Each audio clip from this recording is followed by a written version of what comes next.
The movie opens showing our main protagonist Renshaw, who is a hitman. In the opening scene, he parked his car in front of Hans Morris's mansion. Morris is the president of $1 million toy company and Renshaw's next target. He is in the storeroom looking through the shelves of toys until he finds the one with a green fairy. He brings the toy to his study room and stands by the window where Renshaw sees him through it and gets ready to execute his plan. He loads his gun and puts on a face mask so the cameras won't capture his face. Then to trick the security guard at the entrance, he uses a phone as bait. A countdown starts on the phone. The guard panics and rushes outside to throw it away. Taking the opportunity, Renshaw attacks him and shoots him dead. Then he steals the keys from the guard's uniform and walks into the security room with no trouble.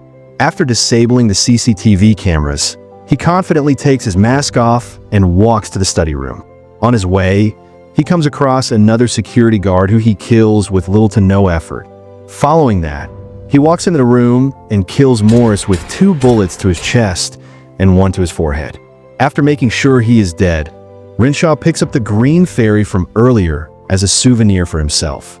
He also notices a picture of Morris's mother on the table with a note written on the bottom. Renshaw doesn't think much of it and leaves. In the next scene, he is on an airplane flying back home. He texts his client about the successful murder and enjoys the ride. A passenger sitting beside him asks him for a piece of gum. When he opens his bag to get her one, she notices the toy fairy inside. She thinks it is strange for a grown man to carry a kid's toy, but doesn't voice her opinion. When Renshaw lands at the airport, the news about Morris's murder has spread across the nation. On his way out, he notices that a girl has a doll in her backpack that is similar to the one he noticed in Morris's room. He doesn't think much of it until something more strange happens. He notices a green toy on the table at the reception of his apartment building. The toy also happened to be at Morris's table at the time of his death. After returning to the penthouse, Renshaw safely keeps the green fairy on a display table. It has several other souvenirs like money, a pen, glasses, and so on, each collected from a person he has killed. Renshaw falls asleep on the sofa while replying to emails in the middle of the night. He is woken up by the doorbell. He thinks it is strange and checks the front door camera before opening the door. Outside, the receptionist is standing with a box. When he doesn't open the door, she simply keeps the box on the floor and walks away. He then brings it in and carefully places it on the kitchen counter. The note on the box is addressed to him, but has no information about the sender. However, there is a signature on the bottom that looks awfully similar to Morris's mother's signature that we had seen in the photo frame on the night of his death. Renshaw deliberates if he should throw the box away, but curiosity gets the best of him. He carefully opens the wrapper and finds a box full of toys. It has been sent from War, his company, and says that there are bonus surprises inside. At first, Renshaw checks the box to see if it is a trap. When he finds nothing of such sort, he opens it and sees plastic soldiers, guns, and tanks. He brings out one of the toys and inspects it, but finds nothing suspicious. Later, the box drops off the counter by itself. Renshaw clearly remembers it not being on the edge, so he goes closer to check. To his utter surprise, the toy soldiers from inside the box are missing. Then more strange things start happening around the house. The curtains move on their own and the lights switch off. Renshaw realizes that someone cut the cable to the lights. All of a sudden, a soldier from below the table stabs his toes with a sharp gun. It is clear to Renshaw that the toy soldiers from the box are behind all this. When he bends down to check, they start firing at him. Although the bullets only do him little harm, he retreats in shock and fear. Soon they hit him with an explosive that burns his pants.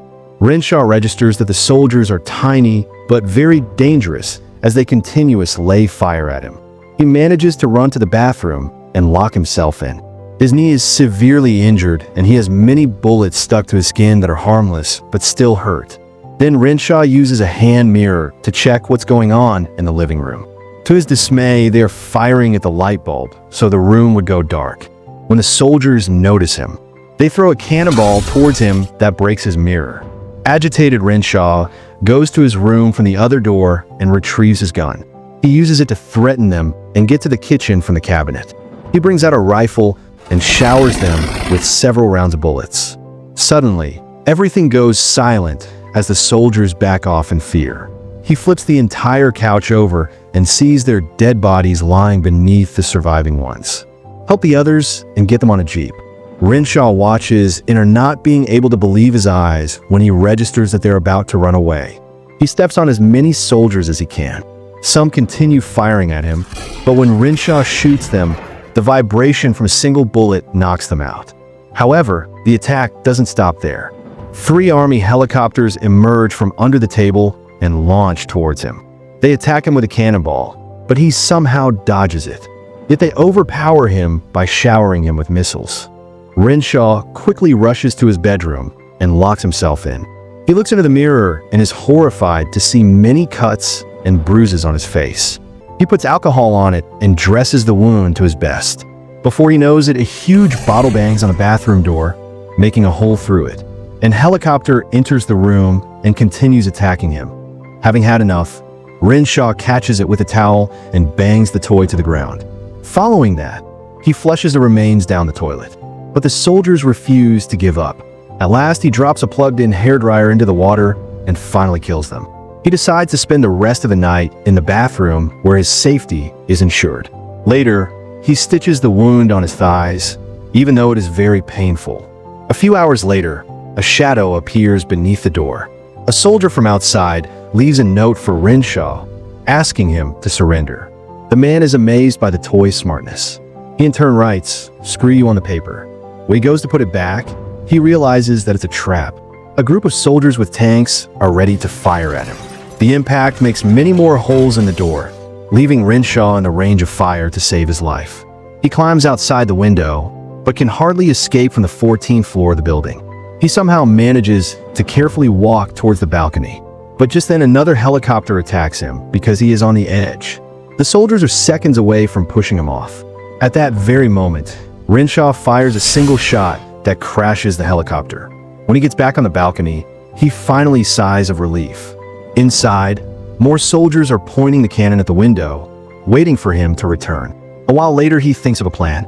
He distracts the soldiers using a rubber duck in the swimming pool.